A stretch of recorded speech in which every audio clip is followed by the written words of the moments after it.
విశాఖపట్నం జిల్లాలో ఉన్న మెట్ట ప్రాంత వాసుల మనందరం కూడా.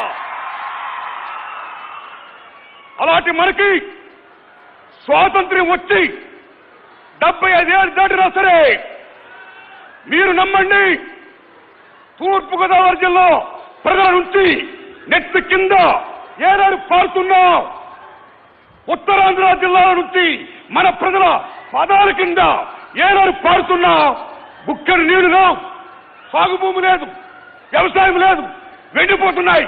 అలో లక్ష్మణ, అలో రామ అంటూ రైతులు వలసపోతున్నారు.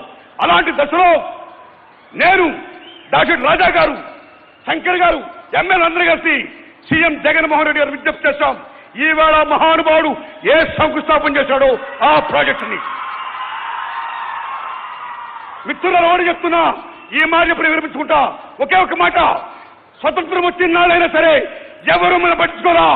ఈవేళ ఈ తాండవ రిజర్వాయర్కి ఏ ఎత్తుపద పట్టుకుంటూ దాన్ని సాధించి ఓపెనింగ్ చేసిన సీఎం జగన్ గారికి వందనాలు. Salute, salute, thanks a lot.